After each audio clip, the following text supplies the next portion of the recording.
Bagaimana kabarnya adik-adik? Semoga semua dalam keadaan sehat. Kali ini kita akan mempelajari materi prakarya kelas 8. Pada video sebelumnya kita sudah membahas materi tentang kerajinan bahan lunak. Dan di video kali ini kita akan membahas tentang kemasan dari produk kerajinan bahan lunak. Sebelum melanjutkan video ini, jangan lupa subscribe untuk mengetahui video-video pembelajaran lainnya. Sebelum kita pelajari lebih dalam tentang kemasan produk kerajinan bahan lunak, coba perhatikan gambar berikut. Nah, misalkan kedua barang ini merupakan baju dengan merek yang sama, ukuran yang sama, bahan dasar yang sama, tetapi memiliki kemasan yang berbeda. Nah, kira-kira manakah yang banyak dilirik oleh pembeli? Selanjutnya, perhatikan gambar jam tangan berikut. Misalkan kedua jam tangan berikut juga merupakan jam tangan dengan merek yang sama, bahan yang sama, kualitas yang sama, tetapi kemasannya berbeda. Kira-kira jam dengan kemasan yang manakah yang banyak dilirik oleh pembeli?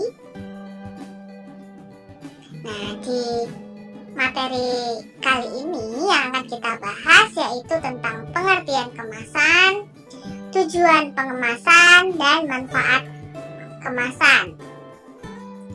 Yang pertama kita pelajari tentang pengertian kemasan. Kemasan dapat diartikan sebagai wadah atau pembungkus yang berguna mencegah atau mengurangi terjadinya kerusakan pada bahan yang dikemas atau yang dibungkusnya. Jadi kemasan itu adalah sesuatu yang membungkus dari si produk tersebut.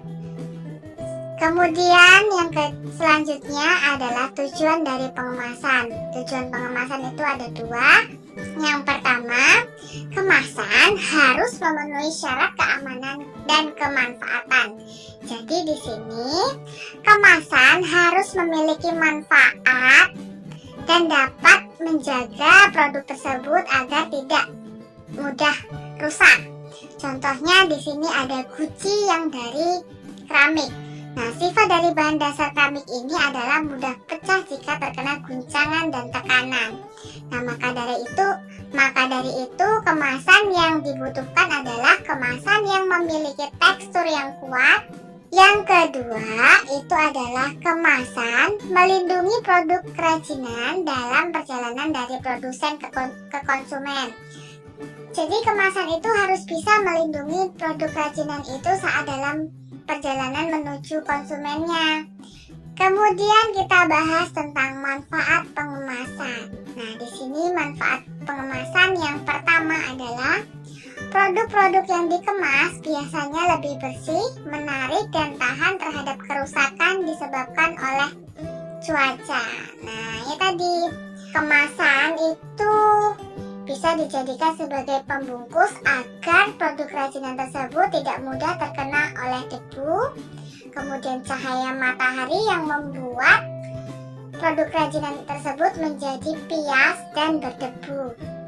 Selanjutnya yang kedua, kemasan merupakan satu-satunya cara perusahaan untuk membedakan produknya. Bisa dikatakan bahwa kemasan itu bisa menjadi ciri khas dari suatu brand tertentu. Di sini ada 3 contoh kerajinan tekstil dari brand yang berbeda-beda. Nah, di sini kemasannya juga berbeda-beda. Yang pertama di sini ada baju yang dikemas dengan kertas yang digulung. Yang kedua ada baju yang dikemas dengan kotak peti yang terbuat dari kayu dan kaca. Yang ketiga ada di sini produk kerajinan baju yang dikemas dengan kertas yang digulung. Yang ketiga, kemasan yang menarik dapat memikat dan menarik perhatian konsumen dan menambah daya tarik produk. Nah, coba kita lihat gambar berikut. Ada produk jam tangan yang sama, merek yang sama, kualitas yang sama, yang satu tidak dikemas, yang dua dikemas. Nah, kira-kira lebih menarik yang manakah? Yang dikemas atau yang tidak dikemas? Pasti jawabannya adalah produk yang sudah dikemas. Kemasan tersebut dapat menambah daya tarik konsumen terhadap suatu produk. Yang keempat, kemasan dapat menambah nilai jual produk. Masih ada hubungannya dengan yang ketiga, kemasan dapat menarik pembeli karena kemasan dapat menambah nilai prestis pada suatu barang atau suatu produk. Maka jika nilai prestisnya tinggi akan menambah nilai jual suatu produk atau dapat membuat suatu produk tersebut menjadi mahal dan dapat memberikan keuntungan yang besar pada si produsen.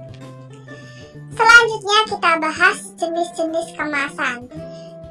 Kemasan itu ada yang terbuat dari kertas, ada yang terbuat dari kayu, dan ada juga yang terbuat dari plastik. Yang pertama kita bahas tentang kemasan kertas. Nah, di sini kemasan kertas itu ada bermacam-macam bentuknya. Ada yang berbentuk kotak, ada yang berbentuk tas, ada yang berbentuk seperti kantong. Nah, tinggal kita sesuaikan saja kemasan mana yang cocok untuk produk kerajinan akan kita jual. Yang selanjutnya, kemasan kayu. Nah, kemasan kayu ini biasanya itu ditujukan untuk benda-benda atau barang kerajinan yang sifatnya itu mudah pecah atau mudah rusak.